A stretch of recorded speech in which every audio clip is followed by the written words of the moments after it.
everybody, it's Sophie and Marco dish out on the movies and other things.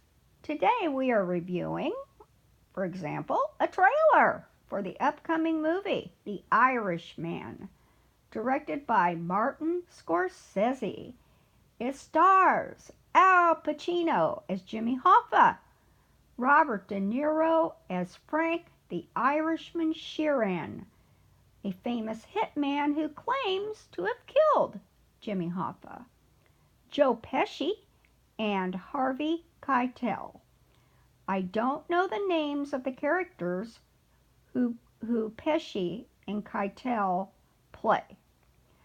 Pesci is a point man, though. I don't know his name, like I said, for Hoffa, and is featured in the trailer with De Niro and Pacino.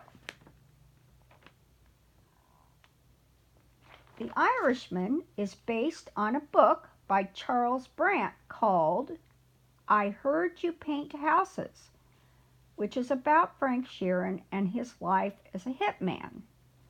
Basically, the trailer shows De Niro, Frank, going into a bar or restaurant with Joe Pesci all dressed up like he is the owner, answering the phone and then giving it to Frank, De Niro. Jimmy Hoffa is on the line. He says, "Our friend speaks very highly of you," referring to Joe Pesci. "I heard you paint houses." Then you see Frank gunning someone down in another scene. Quote, "There's a situation going on, Frank. Big business and the government.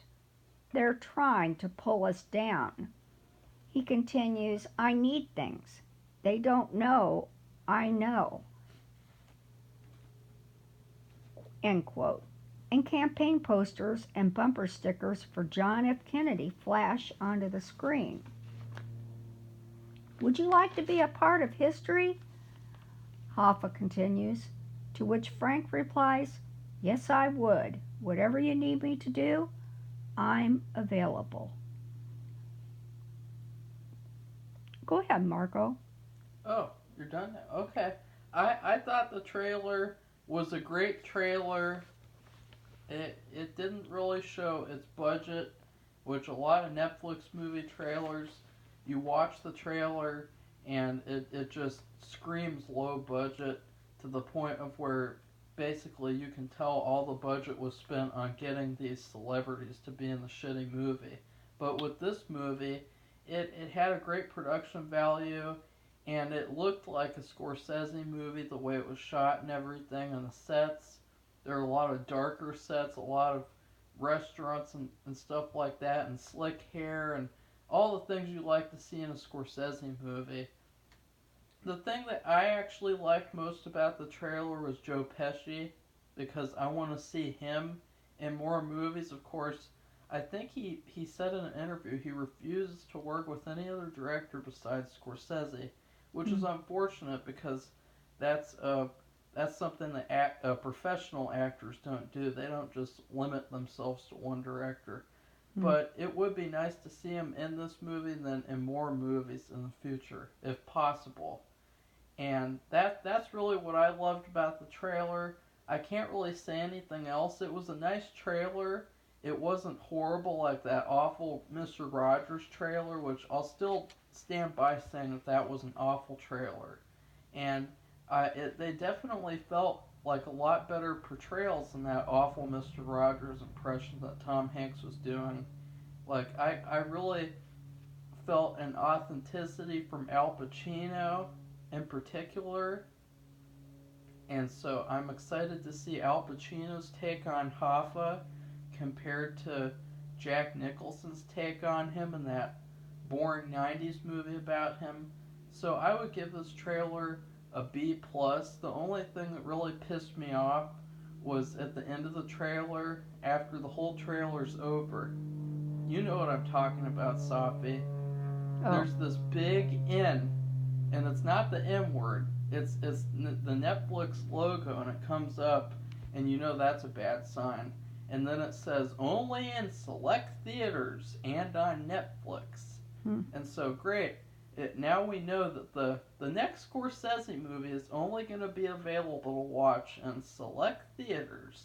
Isn't that nice when professional movies are limited to select theaters so that everyone can't see them? They have to go on Netflix to watch them at home. That's horrible. That sickens me. Just like with that Ted Bundy movie and all the other movies on Netflix, they won't go to theaters, they just go on Netflix. So what do you think, Sophie? I gave it a B+. What do you give it? Well, I want to say that according to the, I don't know, the information about the movie, they use CGI to recreate younger images of De Niro and Pacino, for example. I don't know about the other two. Well, I thought it was a really good trailer. It really intrigued me. I don't like a lot of violence, of course, but it is a movie about mobsters and teamsters and Jimmy Hoffa and kind of like and a hitman who claims to have killed Jimmy Hoffa, like I said, and so what do you expect?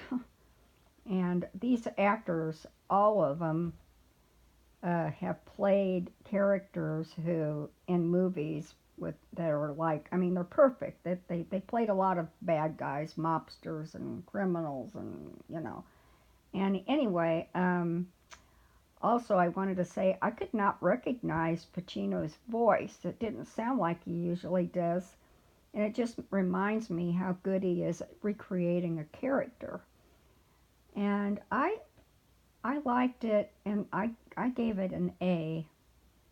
I'm not judging about the Netflix thing, which is really irritating because select theaters usually means New York, LA, Chicago, Texas, and that's it.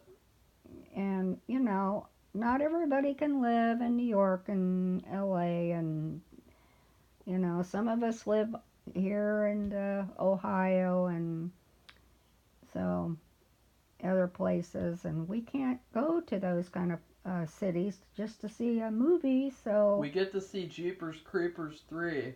Yeah, which was good. But we don't get to see the next Scorsese movie. Just think about that, everybody. We get to see Jeepers Creepers 3, but we don't get to see the next Scorsese movie. But I gave it a really good review because it made me want to see the movie, even though, like I said, I don't like violence. Yeah, she didn't even want to watch the movie.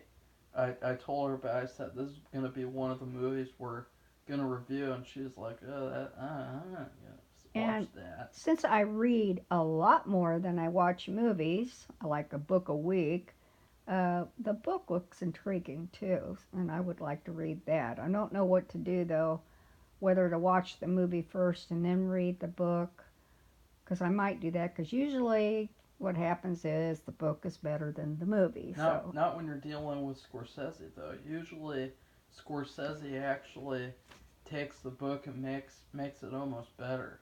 Like the book is something that can be enjoyed on its own, but then the movie is like the best interpretation of the book that you could get.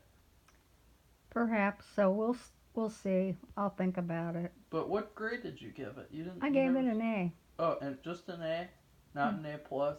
No, I gave it an A. An A is an A is an A. Sophie gave it an A, and I gave it a B+. So, that sounds like a good movie to me.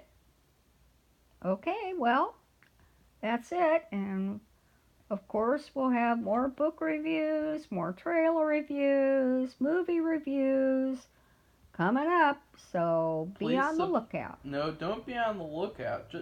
You can't do that nowadays with YouTube. Please subscribe to our channel so that those videos will definitely pop up when they come out. You don't want to be having to remember all these channel names and searching around for them. That's true. Subscribe to our channel and they'll be right there waiting for you to watch. So, okay. Well, goodbye, everybody. Bye.